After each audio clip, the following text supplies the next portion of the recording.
ൊക്കെ നല്ലതായിരിക്കണം.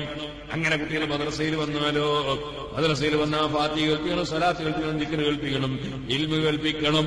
ഒരു ചെറിയ കുട്ടിയുടെ ചെവിട്ടിലും ഗീബത്ത് കേൾക്കാൻ പാടില്ല, ഗീബത്ത് കേൾക്കാൻ പാടില്ല.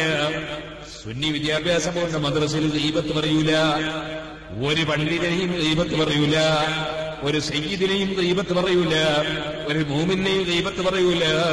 ഗീബത്ത് പറയൽ ഹറാമാണെന്ന് മക്കളെ പഠിപ്പിക്കും. ചിലപ്പോൾ വേറെ ചില മദ്രസയിൽ നമ്മൾ മക്കളെ പറഞ്ഞേച്ചാലോ, അവിടുന്ന് ആയിരക്കണക്കിന് പണ്ഡിതന്മാരെ, ഗുരുവര്യന്മാരെ, ആയിരക്കണക്കിന് മുതഅല്ലിമീങ്ങളെ പോറ്റി വളർത്തുന്നവരെ, ആയിരക്കണക്കിന് യതീം കുട്ടികളെ പോറ്റുന്നവരെ, ആയിരക്കണക്കിന് ആളുകൾക്ക് തൊഴിൽ വാങ്ങിച്ചു കൊടുക്കുന്നവരെ, ആയിരക്കണക്കിന് പള്ളി നിർമ്മിക്കുന്നവരെ, അങ്ങനെയുള്ള വലിയ വലിയ ആലിമീങ്ങളെ ഗീബത്ത് മദ്രസയിൽ ചെറിയ പിഞ്ചു മക്കളെ കാതിൽ കേൾപ്പിച്ചിട്ട് ആ മക്കളെ മനസ്സ് ദുഷിപ്പിക്കും കേട്ടോ, അവരാഖിറം നഷ്ടപ്പെടുത്തും കേട്ടോ. അതുകൊണ്ട് തന്നെ സുന്നത്ത് ജമാഅത്തിന്റെ സുന്നി വിദ്യാഭ്യാസ ബോർഡിന്റെ മദ്രസ അത് ഇൽമു പഠിപ്പിക്കാനുള്ളതാണ്, തഖ്വ ഓടാനുള്ളതാണ്, ആത്മീയമായി ഉയരാനുള്ളതാണ്, നല്ലത് പറയാനുള്ളതാണ്, നല്ലത് പഠിപ്പിക്കാനുള്ളതാണ്.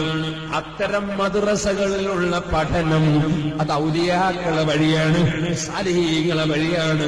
ഗൗസുല്ലാദം തങ്ങളോട് അതാ കാള തിരിഞ്ഞു നിന്ന് സംസാരിച്ചപ്പോ ഓടിപ്പോയിട്ട് അതാ മേലെ നിന്ന് കണ്ട അറഫ മൈതാനി കണ്ട് ഇറങ്ങിയ ഉടനെ ഉമ്മ ഇൽമു പഠിക്കാൻ പോകണേ, സമ്മതം തരണേ,